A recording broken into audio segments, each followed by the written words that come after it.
সাভারে কলেজ ছাত্রী নাফিসা হোসেন মারুয়া হত্যা মামলায় শেখ হাসিনা সহ ৩৪৭ জনকে আসামি করে আরও একটি হত্যা মামলা করা হয়েছে।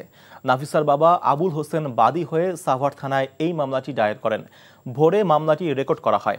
শেখ হাসিনা ছাড়াও মামলায় আসামি তালিকায় রয়েছেন সাবেক সড়ক পরিবহন ও সেতুমন্ত্রী ওবায়দুল কাদের, সাবেক স্বরাষ্ট্রমন্ত্রী আসাদুজ্জামান খান কামাল সহ আওয়ামী লীগ ও সহযোগী সংগঠনের নেতাকর্মীরা।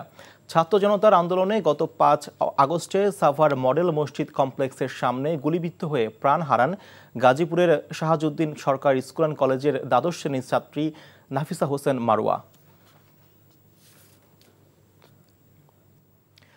কঠোর নিরাপত্তা ব্যবস্থার মধ্য দিয়ে আশুলিয়া শিল্পাঞ্চলের কারখানাগুলো খুলছে আজ। সকালে শ্রমিকরা কাজে যোগ দিয়েছেন। কারখানাগুলোর নিরাপত্তায় নিয়োজিত রয়েছেন পুলিশ, আর্মড পুলিশ, শিল্প পুলিশ, র্যাব, বিজিবি ও সেনাবাহিনীর সদস্যরা। তৈরি পোশাক মালিকদের সংগঠন বিজিএমইএর সভাপতি খন্দকার রফিকুল ইসলাম অভিযোগ করেছেন, বিশ্ববাজারে বাংলাদেশের প্রতিদ্বন্দ্বীরা এদেশের শিল্প কারখানার স্থিতিশীলতা চায় না। শ্রমিক অসন্তোষের অজুহাতে ইতিমধ্যে 10 থেকে 15% অর্ডার বাংলাদেশ থেকে চলে গেছে। শ্রমিক মালিকদের ঐক্যবদ্ধ হয়ে তৈরি পোশাক খাতের ক্রান্তিকাল মোকাবেলার আহ্বান জানিয়েছেন তিনি। গতকাল আশুলিয়ার নরসিংহপুরে আয়োজিত শ্রমিক জনতার সমাবেশে একথা বলেন তিনি। পাকিস্তানে ঐতিহাসিক টেস্ট সিরিজ জয়ী বাংলাদেশ দলের সঙ্গে সাক্ষাৎ করবেন অন্তর্বর্তী সরকারের প্রধান উপদেষ্টা ডক্টর মোহাম্মদ ইউনূস। অধিনায়ক নাজমুল হোসেন শান্তকে ফোনে অভিনন্দন জানিয়েছিলেন প্রধান উপদেষ্টা। বিসিবির মিডিয়া বিভাগ জানিয়েছে, আজ দুপুরে ক্রিকেটাররা ডক্টর ইউনূসের সাথে সাক্ষাৎ করবেন তার কার্যালয়ে। ভারতের বিপক্ষে 2 টেস্ট ও 3টি টি-20 ম্যাচের সিরিজ খেলতে 15 সেপ্টেম্বর দেশ ছাড়বেন ক্রিকেটাররা। জাতীয় দলের অনুশীলন চলছে মিরপুর শেরেবাংলা স্টেডিয়ামে। ছুটি শেষে আজ প্রধান কোচ চন্ডিকা হাথুরুসিংহের সিংহের ফেরার কথা রয়েছে।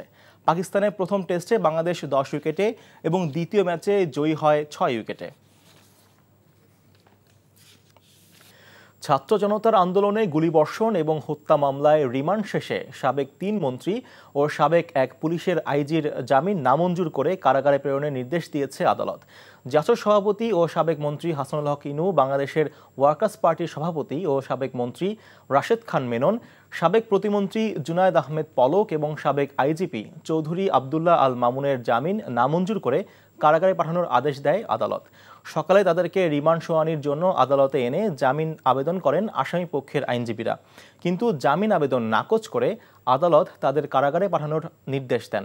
বৈষম্যবিরোধী ছাত্র জনতার মিছিলে গুলি করে মোহাম্মদপুরে মুদি দোকানি আবু সায়েদ হত্যা মামলায় 8 দিনের রিমান্ডে নেওয়া হয় সাবেক আইজিপি আবদুল্লাহ আল মামুনকে। তখন পুলিশ 10 দিনের রিমান্ড আবেদন করলে আদালত 8 দিনের রিমান্ড মঞ্জুর করে। এছাড়া একটি মামলায় হাসানুল হক ইনুর 8 দিনের রিমান্ড মঞ্জুর করেন আদালত। একই সাথে রাশেদ খান মেনন ও জুনায়েদ আহমেদ পলককেও কয়েক দফা রিমান্ডে জিজ্ঞাসাবাদ করেছে পুলিশ। সাভার থানার হত্যা মামলায় পুলিশ কর্মকর্তা আবদুল্লাহ হিল কাফিকে 4 দিনের রিমান্ড দিয়েছে আদালত। অবৈধভাবে সীমান্ত পথে ভারতে পালানোর সময় চট্টগ্রাম 6 আসনের সাবেক সংসদ সদস্য ফজলে করিম চৌধুরীকে আটক করেছে বিজিবি। বিজিবি জানায়, সকালে ব্রাহ্মণবাড়িয়ার আখাউড়া সীমান্তের আবদুল্লাপুর এলাকা থেকে সীমান্ত অতিক্রম করার সময় তাকে আটক করে সরাইল বিজিবির একটি দল। এ সময় আখাউড়ার নূরপুর এলাকার সাবেক মেম্বার মোহাম্মদ হান্নান মোল্লা, স্থানীয় বাসিন্দা ও মানব পাচারকারী চক্রের সদস্য নাইম চৌধুরীকে আটক করা হয়। তারা বিজিবি হেফাজতে আছেন। তাদেরকে পুলিশের হাতে তুলে দেওয়ার প্রক্রিয়া চলছে। ফজলে করিমের বিরুদ্ধে চট্টগ্রাম ও রাউজানে একাধিক মামলা দায়ের করা হয়েছে। নানা পদক্ষেপ নেওয়া সত্ত্বেও স্বাভাবিক হয়নি শিল্পাঞ্চল আশুলিয়ার পরিস্থিতি। কারখানা খুলে দেওয়া হলেও বরাবরের মতোই আজও শ্রমিকরা হাজিরা দিয়েই দাবি আদায়ের বিক্ষোভ শুরু করলে ছুটি ঘোষণা করা হয় 133টি কারখানায়। পূর্ব ঘোষিত অনির্দিষ্টকালের জন্য কারখানা বন্ধ সহ উৎপাদন বন্ধ রয়েছে 219টি কারখানায়। বিষয়টি নিশ্চিত করেছেন আশুলিয়া শিল্প পুলিশ 1-এর পুলিশ সুপার সারোয়ার আলম। শিল্পাঞ্চলের নিরাপত্তায় যৌথ বাহিনীর সমন্বয়ে আজও তৈরি পোশাক শিল্প কারখানাগুলোর নিরাপত্তায় নিয়োজিত রয়েছেন পুলিশ, আর্মড পুলিশ, শিল্প পুলিশ, র্যাব, বিজিবি ও সেনা সদস্যরা। কুমিল্লায় সাম্প্রতিক বন্যায় বিপুল ক্ষতি হয়েছে মৎস্য খাতে। মাছ উৎপাদনে দেশের দ্বিতীয় স্থানে থাকা এই জেলায় বন্যার পানিতে ভেসে গেছে অন্তত 400 কোটি টাকার মাছ। প্রাথমিক সমীক্ষায় ক্ষতিগ্রস্ত হয়েছে 836 একর জমিতে তৈরি করা মাছের ঘের সহ মাছ চাষের 2500-এরও বেশি পুকুর আর দিঘি। তবে বন্যা যত দীর্ঘস্থায়ী হবে ক্ষতির পরিমাণ তত বাড়বে বলে জানিয়েছেন মৎস্য চাষিরা। কুমিল্লা প্রতিনিধি মাহফুজ নান্টুর পাঠানো রিপোর্ট।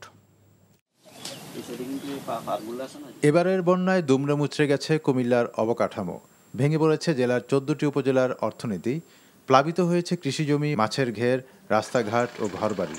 জেলার 17টি উপজেলার মধ্যে 14টি উপজেলা প্লাবিত হলেও 8 উপজেলার অবস্থা ভয়াবহ।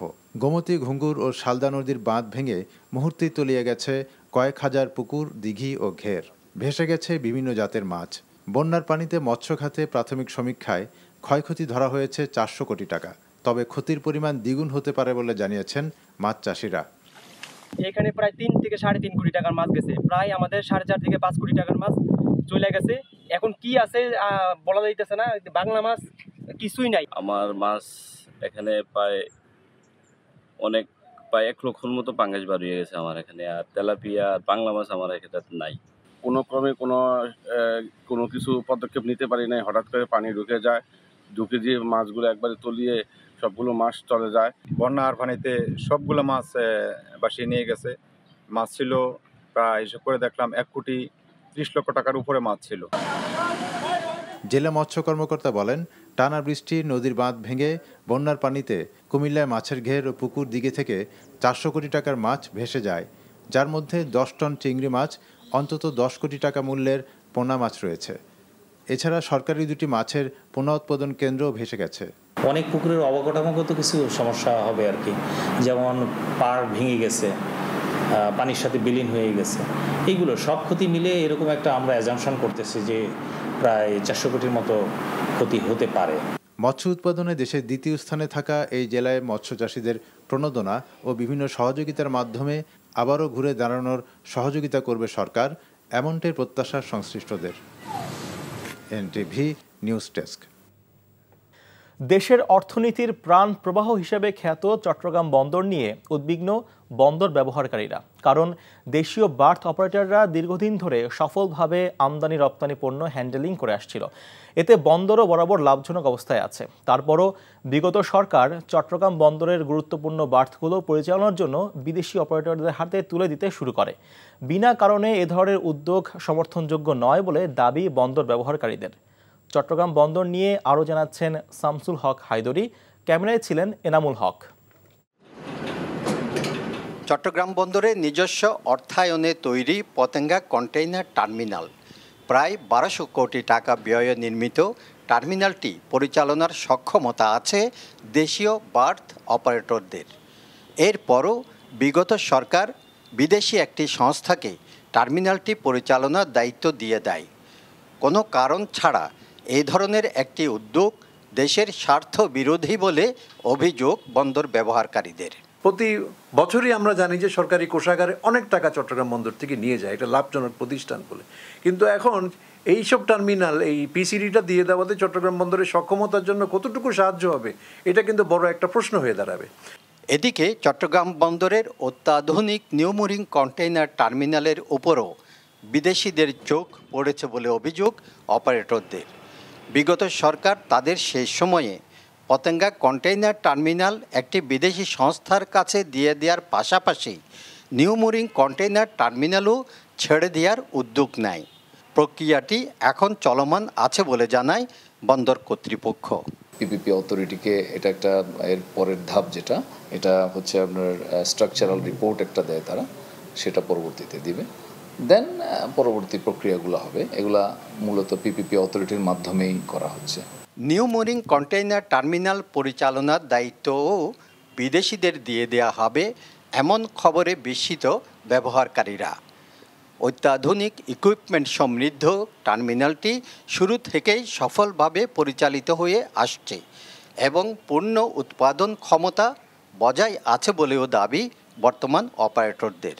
নিউমুরিং কন্টেইনার টার্মিনাল কোনো অবস্থাতে, চট্টগ্রাম কন্টেইনার টার্মিনাল সিসিটি এনসিটি কোনো অবস্থায় বিদেশিদের হাতে দেওয়ার কোনো যুক্তি নেই। যদি কেউ দিতে চায় তাদের ব্যক্তি স্বার্থে দিতে হবে। চট্টগ্রাম বন্দরের বার্থ পরিচালনায় বিদেশি সংস্থার পরিবর্তে সক্ষমতা যাচাই করে দেশীয় অপারেটরদের মাধ্যমে পরিচালনার দাবি বন্দর ব্যবহারকারীদের। শামসুল হক হায়দরি, এনটিভি নিউজ, চট্টগ্রাম।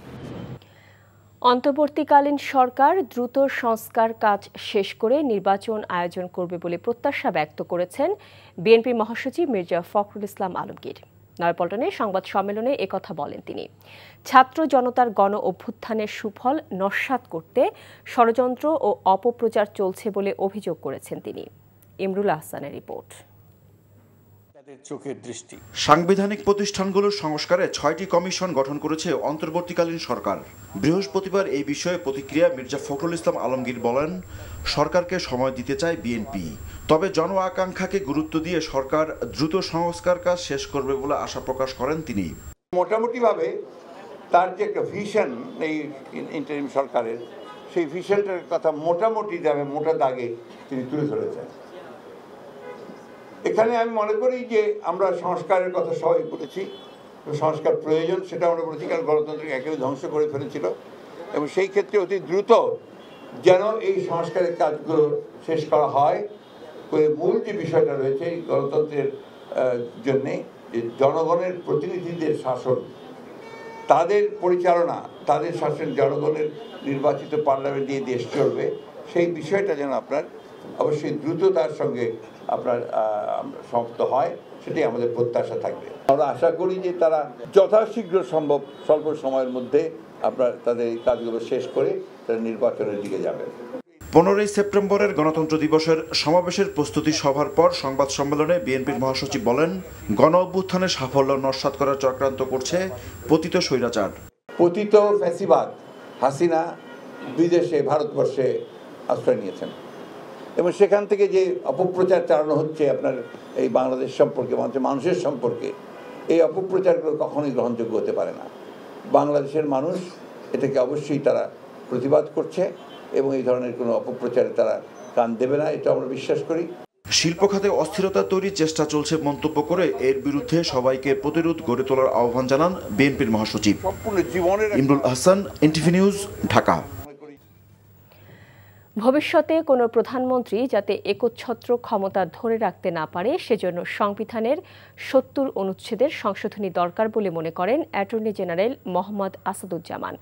তিনি মনে করেন অন্তর্বর্তীকালীন সরকার বৈধ, এই সরকারের সংবিধান পুনর্লিখন সংশোধনের ক্ষমতা রয়েছে। রাষ্ট্রের সর্বোচ্চ আইন কর্মকর্তার পরামর্শ বিচার বিভাগে নির্বাহী বিভাগের প্রভাবমুক্ত রাখতে নানা পদক্ষেপ নেওয়া প্রয়োজন। তিনি বলেন, বর্তমান সংবিধানের রাষ্ট্রপতির ক্ষমতা আনুষ্ঠানিকতা মাত্র। বিচার বিভাগকে নির্বাহী বিভাগের প্রভাব মুক্ত রাখতে অধীনস্থ আদালতের বিচারকদের বদলি, পদোন্নতি সহ সবকিছু বিচার বিভাগের অধীনে আনার পক্ষে মত রাষ্ট্রের, এই সর্বোচ্চ আইন কর্মকর্তার। উচ্চ আদালতের বিচারক নিয়োগেও দরকার সুনির্দিষ্ট নীতিমালা। খুবই ন্যূনতম। কার্যত বাংলাদেশের আইন বিভাগ, শাসন বিভাগ, বিচার বিভাগ একক ব্যক্তির নিয়ন্ত্রণে চলে গিয়েছিল এই ৭০ অনুচ্ছেদের কারণে। বিপ্লবোত্তর একটি সরকারে যদি মনে করেন সেই সরকার সংবিধানকে নতুন করে ঢেলে সাজাবেন, সেখানে কাস্টমারি প্র্যাকটিসগুলো আসবে। ডেঙ্গু পরিস্থিতির সর্বশেষ খবর জানতে আমরা রাজধানীর মহাখালীর ডিএনসিসি হাসপাতালে যাব। সেখানে আছেন শফি মাহমুদ সাগর। সাগর, ডেঙ্গু পরিস্থিতির সর্বশেষ কি তথ্য আপনার কাছে রয়েছে আমাদের জানাবেন।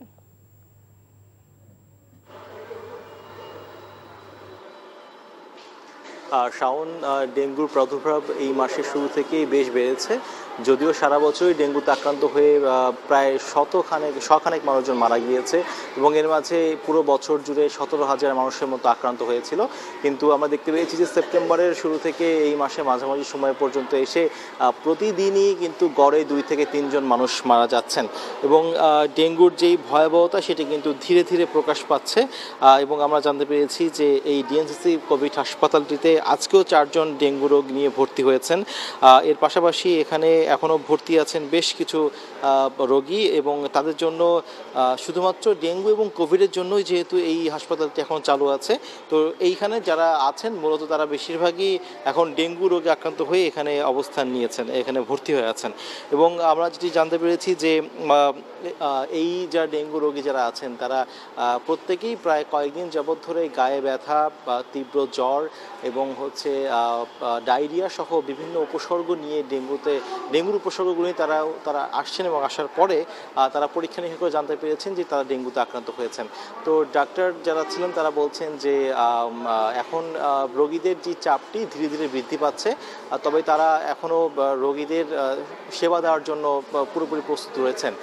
তারা এটিও বলছেন যে এই সেপ্টেম্বর এবং অক্টোবর মাস এই সময়গুলোতে ডেঙ্গু রোগের চাপ বেড়ে যায় এবং এই সময়টিতে অতিরিক্ত সতর্কতা অবলম্বন করতে হবে, যাতে করে হচ্ছে ডেঙ্গু রোগটি যেই ভয়াবহতা সেটি বিস্তার যাতে কম হয়, একই সাথে রোগীদের যেই মৃত্যুর হার সেটি যেন কমানো যায়। তো ডেঙ্গু রোগীদের সংখ্যা ধীরে ধীরে হাসপাতালগুলোতে বাড়ছে এবং ডেঙ্গুর যেই ভয়াবহতা সেটিও কিন্তু বৃদ্ধি পাচ্ছে বলে আমরা দেখতে পাচ্ছি। তো এই ছিল হাসপাতাল থেকে ডেঙ্গু রোগীদের সর্বশেষ অবস্থা। শাওন। ব্যাংক লুটেরাদের সাথে কোনো সম্পর্ক রাখা উচিত নয় বলে মন্তব্য করেছেন বাংলাদেশ অ্যাসোসিয়েশন অফ ব্যাংকসের চেয়ারম্যান আব্দুল হাই সরকার। বাংলাদেশ ব্যাংকের গভর্নর ডক্টর আহসান এইচ মনসুরের সঙ্গে সৌজন্য সাক্ষাৎ শেষে তিনি একথা বলেন। বিএবি চেয়ারম্যান বলেন, সংস্কার চাইলে গঠিত টাস্ক ফোর্সকে কাজ করতে হবে ব্যাংকারদের নিয়েই। এই টাস্ক ফোর্স যাতে বিদ্যমান সমস্যাগুলো বিবেচনায় নিয়ে কাজ করে সে তাগিদ দেন তিনি। আর্থিক খাতের উন্নয়নে বাংলাদেশ ব্যাংকের সাথে একসাথে কাজ করবে Bangladesh association of banks. Banking খাতে শৃঙ্খলা ফেরাতে কেন্দ্রীয় ব্যাংকের নির্দেশনাগুলো সব ব্যাংক মেনে চলবে বলেও জানান বিএবি চেয়ারম্যান। অসুবিধা যেগুলো আছে বা আমাদের কিছু ভুলভ্রান্তি তো অবশ্যই থাকে, তো সেগুলো সম্বন্ধে একটা আলোচনা করলাম। প্ল্যান পলিসি করার আগে আমরাও কিছু কথাবার্তা বলতে পারি যে বেসিসে জানি প্ল্যান পলিসি করা হয়, কারণ এন্ড অফ দি ডে ব্যাংকের যে নিয়মই করুক না কেন কাজটা আমাদের করতে হবে, কাজে সেখানে আমরা মিলে যা কাজ করব। যতটুকু সময় পাব নতুন বাংলাদেশ গঠনে কাজ করে যাব, সংস্কারে কোনো ভুল হলে ধরিয়ে দিন। রাজধানীর একটি হোটেলে ব্যবসায়ীদের সঙ্গে ন্যাশনাল বিজনেস ডায়ালগে প্রধান উপদেষ্টা ডক্টর মোহাম্মদ ইউনূস এসব কথা বলেন। এছাড়া শ্রমিক মালিকদের মধ্যে বিদ্যমান সমস্যা আলোচনার মাধ্যমে দূর করার আহ্বান জানান তিনি। সংস্কার শুধু আমাদের করলে হবে না, শুধু সরকারের উপরে ছেড়ে দিয়েন না, সবাই মিলে সংস্কার করে যেটা যেখানে দেখেন শ্রমিক মালিকের সম্পর্কটা সুন্দরভাবে গড়ে তোলা। এটা বহুদিন পড়ে আছে, আমরা জেনেভা কনভেনশন যোগ দিতে পারি নাই। সবাই যখন একটা টিম হলাম, শ্রমিক মালিক সরকার সব যখন টিম হলাম, ওটাও আমরা করে ফেলি। ওটা না করলে সামনে এগুলো কষ্ট হবে। সর্বোচ্চ নিরাপত্তা, রাজনৈতিক নেতাদের সহযোগিতা এমন নানান পদক্ষেপ নেওয়া সত্ত্বেও স্বাভাবিক হয়নি শিল্পাঞ্চল আশুলিয়ার পরিস্থিতি। একের পর এক কারখানায় ছুটি ঘোষণা করায় অনিশ্চিত হয়ে পড়েছে তৈরি পোশাক রপ্তানি। অনির্দিষ্টকালের জন্য বন্ধ ঘোষণা সহ আজও বিভিন্ন কারখানায় ছুটি ঘোষণায় রীতিমতো উদ্বিগ্ন পোশাক মালিকদের সংগঠন বিজিএমইএ। আরও জানাচ্ছেন জাহিদুর রহমান। বেশ কয়েকটি কারখানায় শ্রমিকদের যৌক্তিক দাবি মেনে নেবার পর বৃহস্পতিবার শুরু হয় উৎপাদন প্রক্রিয়া, কিন্তু আশেপাশের কারখানায় শ্রমিক অসন্তোষের রেশ ধরে জ্বালাও ভাঙচুর এড়াতে এদিন ছুটি ঘোষণা করা হয় 133টি কারখানায়। সব মিলিয়ে বন্ধ হয়ে যায় 219টি কারখানার উৎপাদন প্রক্রিয়া। আমাদের কারখানার পরিবেশ মোটামুটি সুন্দর, সবাই সুস্থ সুন্দরভাবে কাজ করতেছি, কোনো বিশৃঙ্খলা নাই, কোনো উশৃঙ্খলা নাই, সুন্দরভাবে সবাই যার যার কর্মস্থলে আমরা কাজ করতেছি। আমাদের যে দাবিগুলো ছিল ইনশাল্লাহ কর্তৃপক্ষের কাছে আমরা উপস্থাপন করছিলাম, সেই দাবিগুলো আল্লাহর রহমতে সম্পূর্ণ সবকটা দাবি কোম্পানি সুন্দরভাবে গ্রহণ করছে এবং মাইনে নিচ্ছি। তৈরি পোশাক কারখানার নিরাপত্তায় যৌথ বাহিনীর সমন্বয়ে পুলিশ, আর্ম পুলিশ, শিল্প পুলিশ, র্যাব, বিজিবি ও সেনা সদস্যদের তৎপরতা, ঝুঁকিপূর্ণ বিভিন্ন কারখানার সামনে সেনাবাহিনীর সাজোয়া যান, র্যাব, পুলিশের রায়ট কার মোতায়েন, তেমন একটা হেরফের হয়নি পরিস্থিতির। সেনাবাহিনী, পুলিশ, বিজিবি, র্যাব আমরা অক্লান্ত দিন রাত অক্লান্ত পরিশ্রম করে যাচ্ছি এই পরিস্থিতি বজায় রাখার জন্য। আপনারা নিজেরাই বুঝতে পারতেছেন বা আপনারা অনেকে মত প্রকাশ করেছেন যে আসলে ফ্যাক্টরি বন্ধ রাখার মতো নৈরাজ্যকর কোনো পরিস্থিতি আসলে এদের নেই। রপ্তানি আদেশ রক্ষায় দিন দিন উদ্বেগ আর উৎকণ্ঠা বাড়ছেই শিল্প মালিকদের। এমন পরিস্থিতিতে আগামী শনিবার ফের শ্রম উপদেষ্টা সহ আইন শৃঙ্খলা রক্ষাকারী বাহিনীর সাথে বসার উদ্যোগ নিয়েছে তৈরি পোশাক শিল্পের মালিকদের সংগঠন BGMEA. Zahidur Rahman, NTV news, Ashulia, Dhaka. BNP chairperson Begum Khaleda জিয়াকে উন্নত চিকিৎসার জন্য দেশের বাইরে নেওয়া ছাড়া কোনো বিকল্প নেই। তবে তিনি কিছুটা সুস্থ না হওয়া পর্যন্ত বিদেশে নেওয়া যাচ্ছে না। বিশেষজ্ঞ টিমের পরামর্শক্রমেই বিদেশে নেওয়ার বিষয়ে সিদ্ধান্ত নেওয়ার কথা জানান তার ব্যক্তিগত চিকিৎসক AZM জাহিদ হোসেন। এর আগে বুধবার রাতে রাজধানীর এভারকেয়ার হাসপাতালে ভর্তি করা হয় বিএনপি চেয়ারপারসন বেগম খালেদা জিয়াকে। হাসপাতালে তাকে কেবিনে ভর্তি রাখা হচ্ছে। বেগম জিয়া ব্যক্তিগত চিকিৎসক জাহিদ হোসেন জানান, মেডিকেল বোর্ড বেগম জিয়াকে বেশ কয়েকটি শারীরিক পরীক্ষা দিয়েছেন। পরীক্ষা নিরীক্ষা শেষে রিপোর্ট পর্যালোচনা করে মেডিকেল বোর্ড পরবর্তী সিদ্ধান্ত নেবে।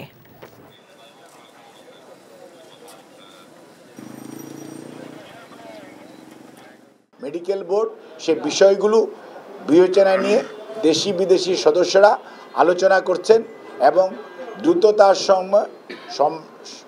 দ্রুততম সময়ের মধ্যে শারীরিকভাবে উনি একটু সুস্থ হলেই ওনাকে যত দ্রুত বাইরে নেওয়ার যে চেষ্টা একটা উন্নত সেন্টারে ফলো আপের জন্য, কারণ ওনার এমন কিছু রোগের সৃষ্টি হয়েছে যেগুলি সত্যিকার অর্থে বাইরের আধুনিক সেন্টারে নিয়ে দেখানো ছাড়া এবং তাদের ওপিনিয়ন নেওয়া ছাড়া আর কোনো জ্ঞাতন্তর নাই।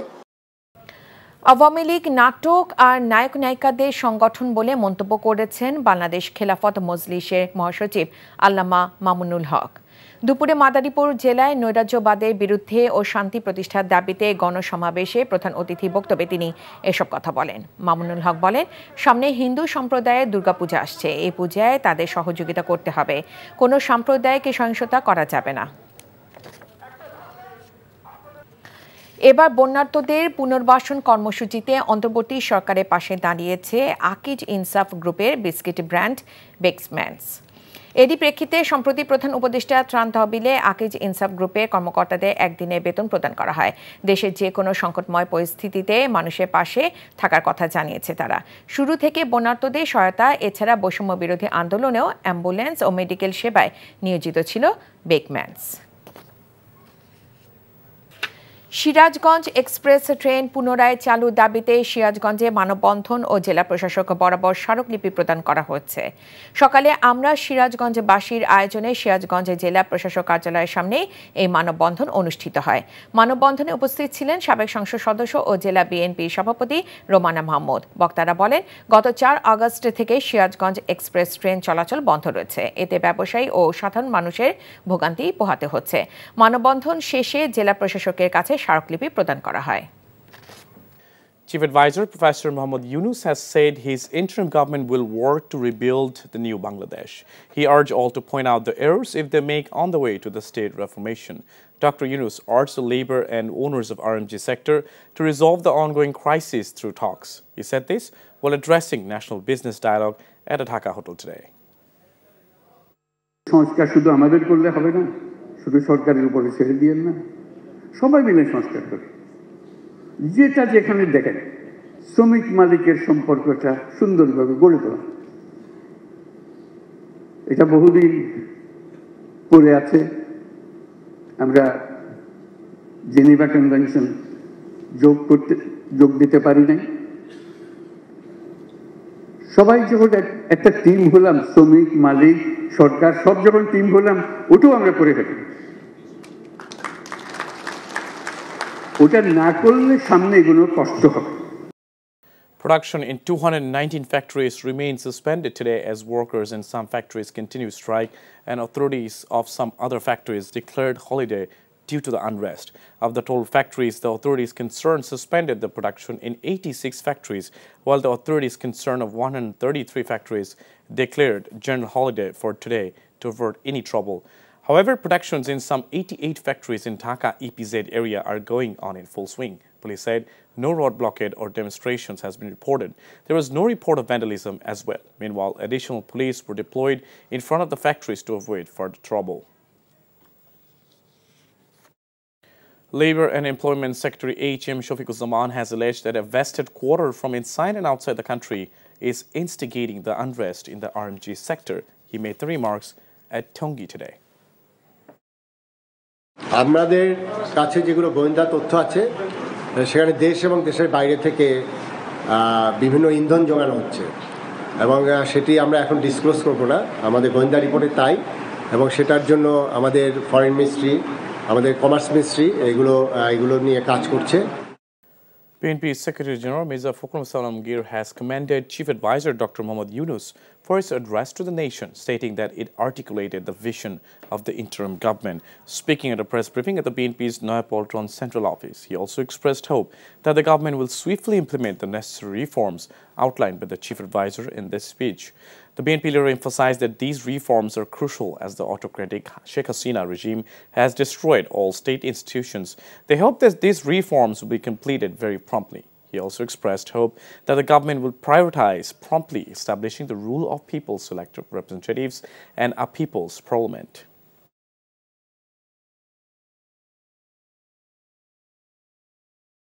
মোটামুটিভাবে তার যে একটা ভিশন এই ইন্টারিম সরকারের, সেই ভিশনটার কথা মোটামুটি যাবে মোটা দাগে তিনি তুলে ধরেছেন।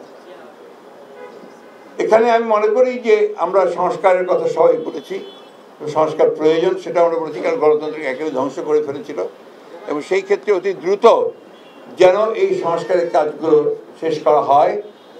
মূল যে বিষয়টা রয়েছে গণতন্ত্রের জন্যে জনগণের প্রতিনিধিদের শাসন, তাদের পরিচালনা, তাদের শাসন, জনগণের নির্বাচিত পার্লামেন্ট দিয়ে দেশ চলবে, সেই বিষয়টা যেন আপনার অবশ্যই দ্রুততার সঙ্গে আপনার সমাপ্ত হয়, সেটাই আমাদের প্রত্যাশা থাকবে।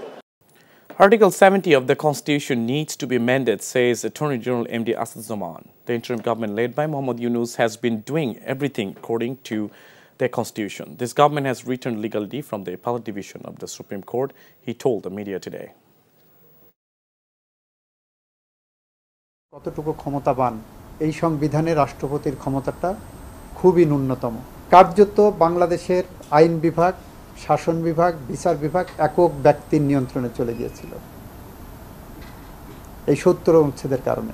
বিপ্লবোত্তর একটি সরকারে যদি মনে করেন সেই সরকার সংবিধানকে নতুন করে ঢেলে সাজাবেন, সেখানে কাস্টমারি প্র্যাকটিসগুলো আসবে।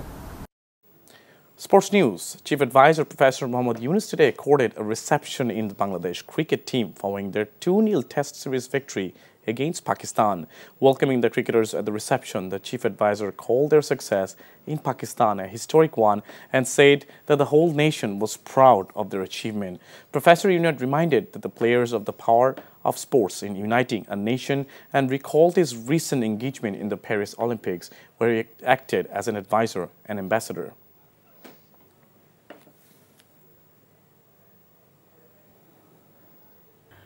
বৈষম্য বিরোধী আন্দোলনের শহীদদের স্বপ্ন বাস্তবায়নে নতুন বাংলাদেশ গড়ায় আত্মনিয়োগ করার আহ্বান জানিয়েছেন প্রধান উপদেষ্টা ডক্টর মোহাম্মদ ইউনূস। দুপুরে রাজধানীর একটি অভিজাত হোটেলে সরকারি ন্যাশনাল বিজনেস ডায়ালগে ব্যবসায়ীদের উদ্দেশ্যে ডক্টর ইউনূস বলেন, সব বাধা পেরিয়ে সবার অভিজ্ঞতার আলোকে কাজ করে শহীদদের আকাঙ্ক্ষার মূল্যায়ন করতে হবে, না হলে তাদের এই আত্মত্যাগ সফল হবে না। নিয়ামুল আজিজ সাদেক জানাচ্ছেন বিস্তারিত। ন্যাশনাল বিজনেস ডায়ালগ শিরোনামে ব্যবসায়ীদের সঙ্গে আলোচনা সভার আয়োজন ছিল, যেখানে ডক্টর মোহাম্মদ ইউনূস বলেন, নতুনভাবে বাংলাদেশের জন্ম হয়েছে, অতীতের সব অন্যায় দূর করে এগিয়ে যেতে হবে। ছাত্র জনতার বিপ্লব ব্যবসা বাণিজ্য সহ সব কাজ স্বাধীনভাবে করার সে সুযোগ তৈরি করে দিয়েছে, যেটা কাজে লাগানোর আহ্বান জানান তিনি। এটা সাধারণ একটা রাজনৈতিক আন্দোলন ছিল না, এবং তাদের লক্ষ্য ছিল কি, একটা নতুন বাংলাদেশ হবে, এবং যে কারণে ছাত্ররা যখন প্রাণ দিচ্ছিল সারা দেশের মানুষ তাদের পেছনে এসে দাঁড়িয়েছিল। যে কোনো সময় আমরা এই দায়িত্বে আছি, আমরা টিম হিসেবে কাজ করতে চাই, যাতে যে আজকে যে 2 নম্বরে আছি, কি করে আমরা 1 নম্বর হব। আমাদের মেয়াদকালে যদি আপনারা 1 নম্বরে নিয়ে যেতে পারেন, আমরাও স্মরণ করবো যে বাবা একটা কিছু করছি। ডক্টর ইউনূস বলেন, মধ্যম আয়ের দেশ হলে অনেক সুযোগ সুবিধা বন্ধ হয়ে যায়, প্রতিযোগী হিসেবে অনেকের সঙ্গে প্রতিযোগিতা করতে হয়। এই কারণে ব্যবসায়ীদের তৈরি পোশাকে 1 নম্বর হওয়ার আহ্বান জানান তিনি। শ্রমিক মালিকের সম্পর্কটা সুন্দরভাবে গড়ে তোলা, সবাই যখন একটা টিম হলাম, শ্রমিক মালিক সরকার সব যখন টিম হলাম, ওটাও আমরা করে থাকি। ওটা না করলে সামনে এগুলো কষ্ট হবে। অন্তর্বর্তী সরকারের প্রধান বলেন, যতদিন এই সরকার থাকবে দেশ গড়ার জন্য আত্মনিয়োগ করবেন তারা। সামাজিক ব্যবসাকে উৎসাহিত করে তিনি শ্রমিক মালিক সুসম্পর্ক গড়ে তোলার ওপর গুরুত্বারোপ করেন। Niamul Aziz Sadek, NTV news, Dhaka. প্রতিবেশী দেশের ইন্ধনে দেশের পোশাক শিল্পকে অস্থিতিশীল করার চেষ্টা করা হচ্ছে বলে অভিযোগ করেছেন শ্রম ও কর্মসংস্থান মন্ত্রণালয়ের সচিব AHM শফিকুজ্জামান। দুপুরে টঙ্গীতে সাংবাদিকদের সাথে মতবিনিময়কালে তিনি একথা বলেন। আমাদের কাছে যেগুলো গোয়েন্দা তথ্য আছে সেখানে দেশ এবং দেশের বাইরে থেকে বিভিন্ন ইন্ধন জোগানো হচ্ছে এবং সেটি আমরা এখন ডিসক্লোজ করব না, আমাদের গোয়েন্দা রিপোর্টে তাই, এবং সেটার জন্য আমাদের ফরেন মিনিস্ট্রি, আমাদের কমার্স মিনিস্ট্রি এগুলো নিয়ে কাজ করছে। যে পেশারই হোক না কেন গণহত্যায় উস্কানিদাতাদের বিচার করা হবে জানিয়ে তথ্য ও সম্প্রচার উপদেষ্টা নাহিদ ইসলাম বলেছেন, স্বাস্থ্য অধিদপ্তরের কাছ থেকে হতাহতের পূর্ণাঙ্গ তালিকা না পাওয়ায় গণ অভ্যুত্থানে শহীদদের স্মরণসভা 14 সেপ্টেম্বরে হচ্ছে না। বিকেলে সচিবালয়ে এক সংবাদ সম্মেলনে এসব জানান নাহিদ ইসলাম। রিপোর্ট করছেন রকুনুদ্দিন। গত এক মাস অন্তর্বর্তী সরকারের 1 মাস মেয়াদে তথ্য ও সম্প্রচার মন্ত্রণালয়ের কার্যক্রমের অগ্রগতি জানাতে আয়োজন করা হয় এই সংবাদ সম্মেলন। মন্ত্রণালয়ের যেসব প্রকল্পে দুর্নীতির অভিযোগ ছিল তা পর্যালোচনা করে প্রতিবেদন দিতে বলা হয়েছে বলে জানান তথ্য উপদেষ্টা। সুস্পষ্ট অভিযোগ বা প্রমাণের ভিত্তিতে তাদের বিরুদ্ধে আইনি ব্যবস্থা নেওয়া হবে। ডক্টর মোহাম্মদ ইউনুসকে প্রধান করে 7 নির্বাহী সদস্য বিশিষ্ট জুলাই শহীদ স্মৃতি ফাউন্ডেশন গঠন করা হয়েছে বলেও জানান নাহিদ ইসলাম। সরকারি সহায়তার পাশাপাশি দেশি বিদেশি অনুদানে চলা এই ফাউন্ডেশনের কাজ হবে অভ্যুত্থানে শহীদদের পরিবারকে পুনর্বাসন, আর্থিক সুবিধা দেয়া, দেশ জুড়ে স্মৃতি ধরে রাখা ও বছর বছর অনুষ্ঠানের আয়োজন করা। 14 তারিখে স্মরণসভাটি করা হচ্ছে না, মূলত তালিকাটি আরও চূড়ান্ত হলে এই তালিকার উপর ভিত্তি করে আমরা শহীদদের স্মরণসভাটি আয়োজন করব। এখানে 5 কোটি টাকা বলা হয়েছে যে এটার জন্য অনুমোদন দেওয়া হয়েছে, নট যে 5 কোটি টাকাই খরচ হবে এই প্রোগ্রামে, 5 কোটি টাকার মধ্যে খরচ করতে বলা হয়েছে এবং এখানে এই অনুষ্ঠানে খরচটা আরো অনেক কমের মধ্যেই হবে। এ সময় সাংবাদিকরা জানতে চান অন্তর্বর্তী সরকারের 1 মাসে প্রশাসনিক কার্যক্রমের শৃঙ্খলা প্রসঙ্গে। বিভিন্ন জায়গা থেকে অসহযোগিতা পাচ্ছি, এটা আমরা অস্বীকার করব না।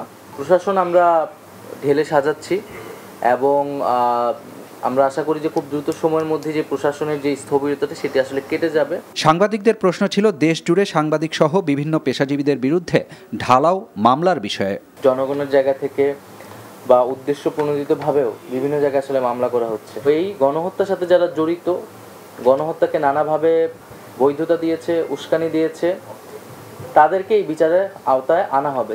সেটা সাংবাদিকই হোক, আইনজীবী হোক, রাজনৈতিক দলের কর্মী হোক, পুলিশ হোক, প্রশাসন হোক, যে কেউ। সুস্পষ্ট প্রমাণ এবং অভিযোগের ভিত্তিতেই তাকে যাতে অভিযুক্ত করে মামলা নেওয়া হয় এই বিষয়ে নির্দেশনা দেওয়া হয়েছে।